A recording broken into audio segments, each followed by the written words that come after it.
오늘 오후는요, 나는 누구인가, 사람, 인간은 누구인가에 대해서 지난 2주 전에 이어서 두 번째를 나누려고 합니다. 우리 추석 지난주에는 안 했어요. 그래서 2주 전에 했었는데 그걸 한 번 더 복습하면 그 말씀은 이거예요. 여호와 하나님이 땅의 흙으로 사람을 지으시고 생기를 그 코에 불어넣으시니 사람이 생명이 되니라. 자, 우리는 무엇으로 지으심을 받았느냐? 따라할까요? 흙. 네, 흙으로 지으심을 받았다라는 게 2주 전의 내용이었어요. 그래서 흙의 네 가지 특성에 대해서 잠시 살펴보면서 내가 흙의 이런 속성, 특성을 이렇게 본받을 수 있겠구나라는 걸 함께 나눴는데요. 첫 번째, 흙은 생명이고, 두 번째, 사랑이며, 세 번째, 정직하고, 네 번째, 도구된다라는 것을 함께 나눴습니다. 흙을 통해서 곡식과 이런 생물이 자라나고, 또 흙을 통해서 우리가 생명의 어떤 사랑을 누리고, 또 흙을 통해서 우리가 정직한 것, 콩 심은 콩 난다는 것을 배우고, 또 흙이 도자기로 변하는 걸 통해서 나도 이렇게 하나님께 쓰임받는 흙으로 지으심을 받았구나 라는 걸 함께 나눴어요. 자, 그렇다면 오늘 함께 이 지난 말씀에 이어서 나눌 그 질문은 이거예요.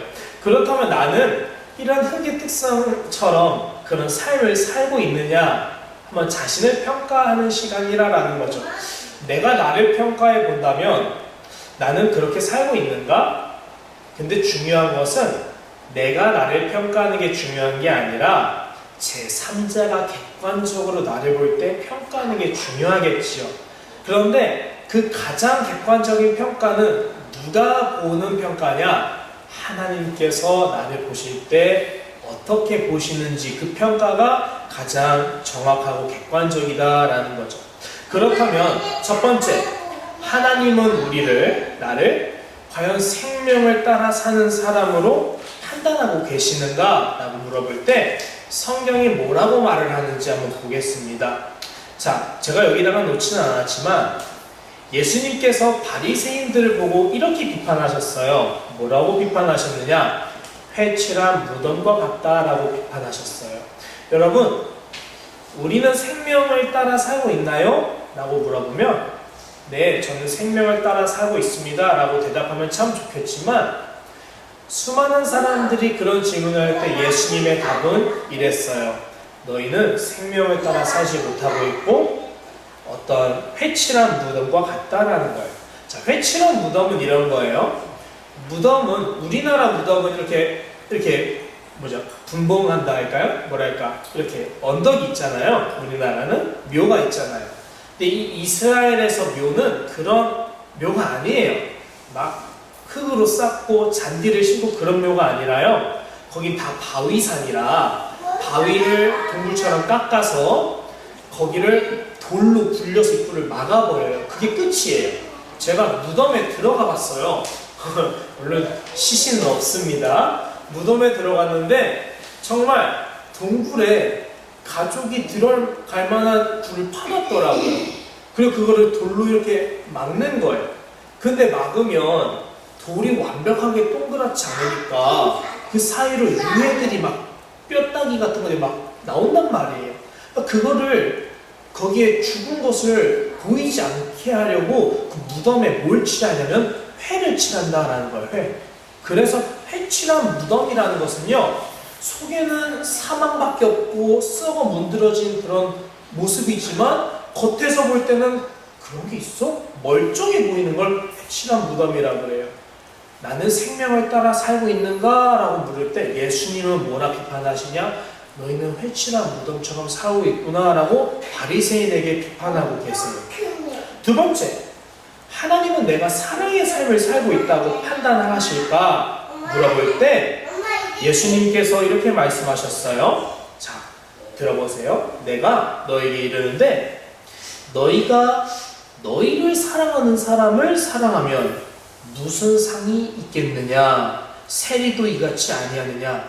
너희가 너희 형제에게만 무난하면 남에게 남보다 더하는 것이 무엇이냐라고 말씀하시면서 너희는 너희한테 잘해주는 사람만 잘해주려고 하지 마라라고 하셨어요. 여기서 저는 많이 걸리더라고요. 제가 아이들을 많이 다루잖아요. 저는 항상 법칙이 칼 같아요. 난 나한테 잘하는 애한테 잘해주지만 난 나한테 버릇없이 하면 나는 걔네 무시해. 난 그래서 얘가 너무 좋아. 대놓고 한 아이를 딱 꼽아서 얘는 나한테 너무 예의 바라서 난 얘가 너무 좋다. 그러니까 얘는 으쓱하고 다른 애들은 우리도 그럼 잘해야 되나? 이러더라고요. 근데 예수님이 저한테 야, 넌 너한테만 잘하는 사람한테만 잘해주면 무슨 뭐냐 그게 이러신다라는 거예요. 예수님께서 말씀하시는 사랑의 기준은 뭘까 하니까 원수까지 사랑하는 거다라는 거예요. 여기서 저는 많이 걸리더라고요.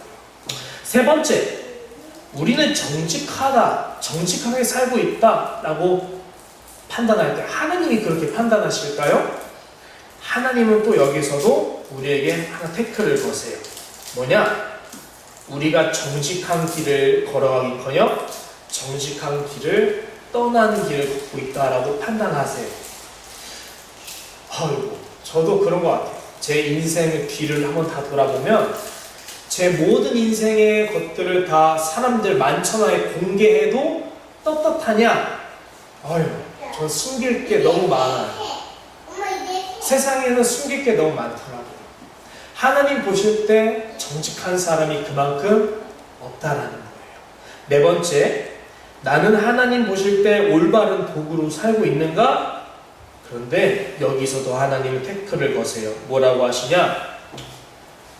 사람들이 다 양 같아서 각기 제 갈 길로 가버렸다. 하나님께서 쓰시려고 나를 이렇게 부르셨는데 나는 하나님을 위해서 쓰임받기보다는 내 뜻대로 쓰임받으려고 이렇게 제 갈 길을 간다라고 판단하시는 거예요. 그렇죠? 나는 하나님의 도구로서 잘 살고 있는가 하니까 하나님은 아니야, 너 내 도구로서 잘 살고 있지 않아 라고 판단하실 수 있다라는 거예요. 마지막, 이 네 가지의 특징을 하나로 모으면 뭐냐? 우리는 누구의 형상으로 지으심을 받았는가 하니까 하나님의 형상, 생명이 되었다 했잖아요. 하나님의 영이 우리에게 불어넣어졌으니까. 그럼 나는 하나님의 영을 따라 살고 있는가 하니까 성령을 따라 살지 않고 육신을 따라 사는 게 많다라고 말해요. 뭐라 하냐? 의인은 없나니 하나도 없으며 깨닫는 자도 없고 하나님을 찾는 자도 없고 다 치우쳐 함께 무익하게 되고 선을 행하는 자는 없나니 하나도 없도다 라고 하시면서 하나님이 통탄해 하신다라는 거예요. 그러므로 하나님께서 보실 때 사람을 뭐라고 보시는가? 사람은 거룩한 존재가 아니에요. 사람은 의로운 존재가 아니에요. 사람은 완벽한 존재가 아니에요. 사람은 거룩하고 흠없이 살고 있는 존재가 아니에요. 그럼 우리의 모습은 뭐냐? 따라할까요? 죄인. 이거 정말 오늘날 많은 사람들이 싫어하는 단어예요. 죄인. 옛날만 해도 죄인이라 하면 사람들이 다 인정하고 교회 갔지만 요즘은 우리는 죄인입니다 라고 하면 우리? 왜 날 껴들어? 다 그래요. 충분히 제가 이해가 많이 가요. 왜냐? 세상에서 바삐 살면 그런 생각할 겨를이 없어요. 먹고 살기 바쁘고 평범하게 사는 것도 힘들어요. 그래서 내가 평범하게 살려고 부단히 애를 쓰고 남한테 민폐 안 끼치려고 열심히 사는데 나한테 죄인이라고? 기분이 상당히 안 좋죠. 정말 이해가 가더라고요. 그런데 성경이 말하는 죄인은 그런 거를 좀 더 넘어요. 뭐라고 하냐면요, 로마서 5장 12절 보니까 이렇게 말해요. 한 사람으로 말미암아 죄가 세상에 들어왔다. 뭘 말하냐? 인간의 역사에 대해서 말해요. 여러분, 역사를 잊은 민족은 미래가 없다라는 명언이 있잖아요. 역사에 대해서 무지하거나 잘 알지 못하면 앞으로 일들이 닥칠 때 어떻게 헤쳐나갈지를 모르는 거예요. 그런데 내 옛날에 잘못했던 것들, 내 옛날에 잘했던 것들, 이런 것들을 좀 과거의 역사를 잘 살펴볼 수 있는 사람은 앞으로 어떤 일들이 와도 그것들을 그래도 좀 내성이 생겼는지라, 내공이 생겨서 이겨낼 수 있다는 거예요. 이렇게 과거를 안다는 건 매우 중요하거든요. 내가 왜 죄인인가 라고 말할 때 기분만 나빠할 것이 아니라 그럼 내가 왜 죄인인데? 라고 성경이 뭐라 말하는지 한번 귀 기울여 보자라는 거죠. 근데 성경은 뭘 말하느냐? 그래, 좋다. 역사를 한번 보자 하면서 뭘 말하느냐? 죄인의 역사를 말하는 거예요. 그러면 우리가 죄인이 된 원인이 무엇인가 하니까 뭐냐? 한 사람 때문이었다라고 하는 거죠. 이 한 사람이 누굴까요? 우리가 죄인 될 수밖에 없었던 원인 제공자. 이 한 사람이 누구죠? 아담. 정말 나쁜 사람? 아담과 하와. 이 사람이잖아요. 우리의 조상이라 할 수 있죠. 이 사람들이 하나님께 불순종해서 반역했고 그 결과 모든 사람이 반역하는 죄인이 되어버렸다라고 성경은 설명해요. 여기서 질문입니다. 우리는 아담이랑 똑같은 죄를 지었을까요? 안 지었을까요? 답은 두 개예요. 짓기도 하지만 안 짓기도 해요.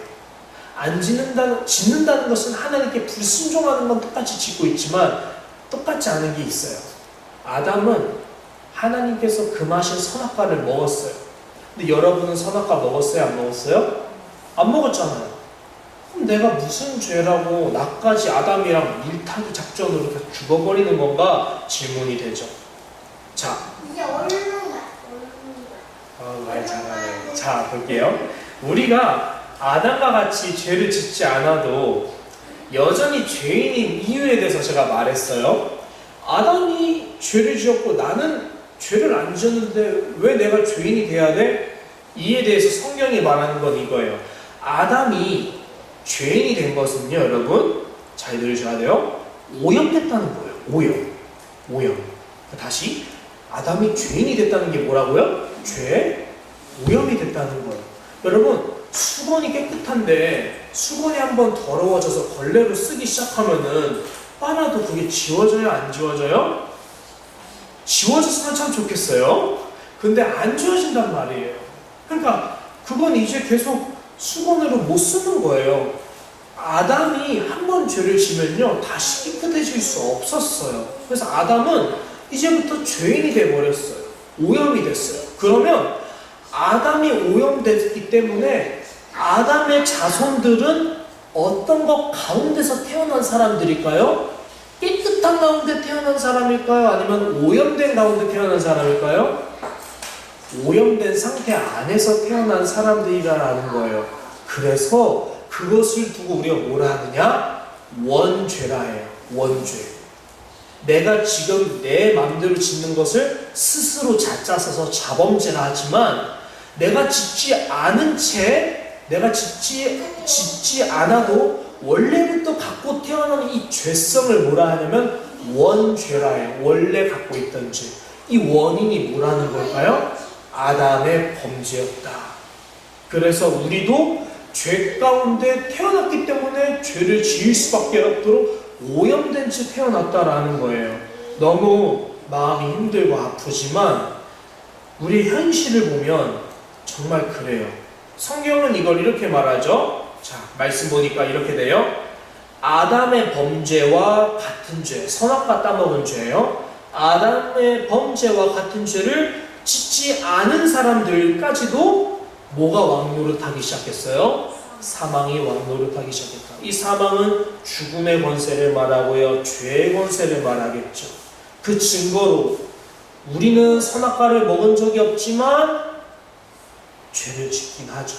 정직하고 싶지만 정직하지 못하고, 하나님을 닮아 온전하게 사랑하고 싶지만 내게 잘하는 사람만 사랑할 수 있고, 우리에게 많은 한계가 생겼어요. 여기서 조나단 에드워즈는 이렇게 표현해요. 우리 사람은 원래 죄를 짓기 전에 어떻게 지으심을 받았느냐? 바다보다 더 넓고 우주보다 더 넓은 마음을 가진 채 태어난 사람이다. 우리는 이렇게 넓은 시야를 가졌기 때문에 모든 사람을 사랑할 수 있었다. 그런데 죄에 오염돼서 나밖에 모르는 이기적인 사람이 되고 난부터는 마음이 좁아졌다. 마음이 좁아져서 옆 사람을 볼 수 있는 여유가 없어졌다. 그래서 우리는 내게 잘하는 사람만 사랑하게 되고 내 원수를 사랑할 수 있는 능력을 잃어버렸다라고 표현을 합니다. 아, 정말 맞는 말 같더라고요. 자, 그러면 이렇게 우리가 죄인이기 때문에 우리는 무엇을 짓느냐? 죄를 짓겠죠?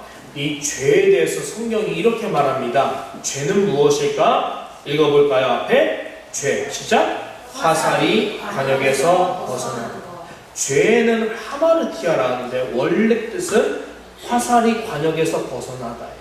여러분, 화살은 관역을 향해서 쏘면 관역에 맞아요.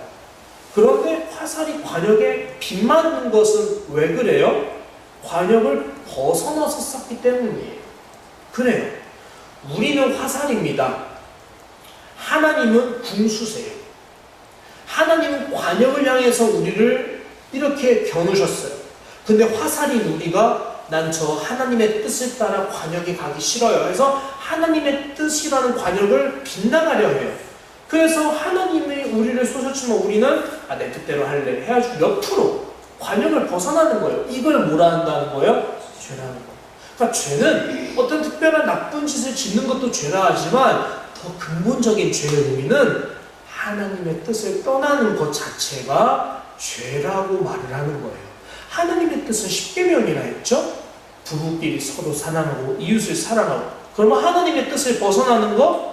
도둑질하고 가늠하고 막 욕하고 이러는 거? 그렇구나. 죄란 단순하게 생각해 보니까 하나님의 뜻을 떠나려고 하는 거였구나 알 수 있어요. 원인은 우리가 하나님의 뜻을 벗어났기 때문이고 그 결과로 우리는 죄를 짓는 거죠. 자, 마지막입니다. 그러면 우리는 지금 이렇게 죄의 역사에 대해서 잠시 살펴보는데 우리가 이렇게 죄를 짓게 되는 것, 즉 하나님을 믿지 않는 것 또는 하나님의 뜻을 불순종하는 것을 죄라고 말한다면 신기하게도 아담과 하와가 선악과를 따먹은 죄의 시작점도 그거랑 동일한 모습이 하나 있어요. 뭐냐면은 죄라는 것은 하나님을 믿지 아니하는 거라고 한다면 아담과 하와도 죄를 짓기 시작할 때 처음으로 한 게 뭐냐? 하나님을 믿지 않는 것으로 시작했다는 거예요. 자, 성경을 볼까요? 창세기 3장 3절 마귀가 와서 하와를 유혹할 때 이렇게 말합니다. 야, 너희 그거 먹으면은 정말 죽냐? 하나님이 죽는다고 했더냐? 하니까 하와가 대답합니다. 하나님 말씀에 먹지도 말고 만지지도 말래. 왜냐? 너희가 죽을까봐. 자, 여기서 하나 틀린 걸 찾으셔야 돼요. 뭐가 틀릴까요? 제가 빨간색으로 했는데 죽을까 하노라. 하나님 말씀이 정말 죽을까 한다? 이렇게 말씀하셨나요? 하나님 뭐라 말씀하셨죠? 반드시 정녕 죽을 거야. 넌 죽어. 그러니까 먹으면 안 돼. 라고 경고하셨단 말이에요. 무시무시하게. 그러면 하와는 마귀가 자기를 시험할 때 뭐라 대답해요? 이거 먹으면 우리 반드시 망해. 그러니까 먹으면 안 돼. 이렇게 말했어야 됐는데 하와의 마음에 뭐가 들기 시작한 걸까요?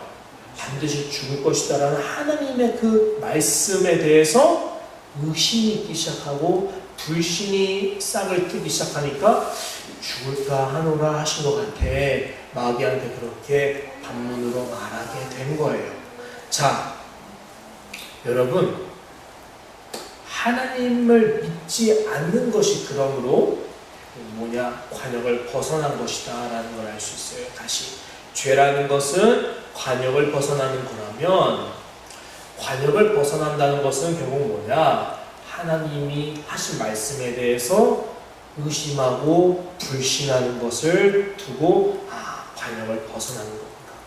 그럼 우리가 결국 마지막으로 불신하는 대상이 누굴까 하니까 따라할까요? 예수님.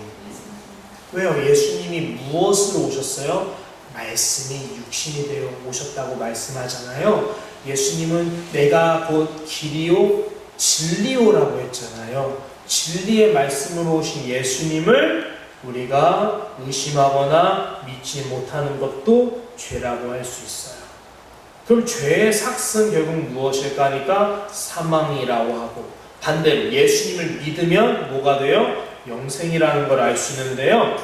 자, 그러면 이제 내가 예수님 없이는 본질적으로 죽을 수밖에 없는 죄인이구나, 나는 정말 허망한 존재구나라는 것을 조금씩 깨달았다면 내가 무엇을 해야 될까가 중요한 것 같아요. 그쵸? 무엇을 해야 될까니까 성경을 볼까요? 자, 읽어보겠습니다. 시작! 셋도 아들을 갖고 그의 이름을 에노스라 하였으며 그때 사람들이 비로소 여호와의 이름을 불렀더라. 아멘. 이 셋이라는 사람이 살았을 당시에 사람들은 성경을 보니까 수백 년을 살았던 시대의 사람들이었어요. 몇백 년. 그러니까 이 사람들은 당시에 수백 년을 사니까 자기가 죽을 거라는 생각을 했을까요? 못했을까요? 못했어요. 내가 천년 만년 계속 살 거라고 생각했을 거예요.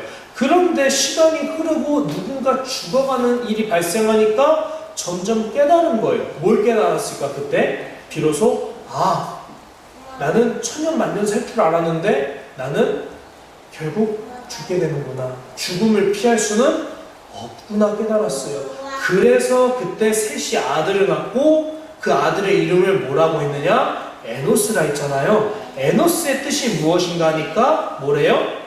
죽을 수밖에 없는 존재라고 설명을 하고 있어요. 결국 우리는 죽음을 피할 수 없고 그렇기 때문에 우리는 생명의 근원이시요 생명 자체이신 하나님이 필요하구나라는 사실을 깨달았던 거예요. 그래서 에노스라고 이름할 때 그때에 어떤 일이 일어나요? 그때에 사람들이 비로소 여호와의 이름을 부르기 시작한다. 이 말은 뭐냐? 그때 비로소 사람들이 생명의 근원 되신 하나님을 찾기 시작했다라는 말씀인 거예요.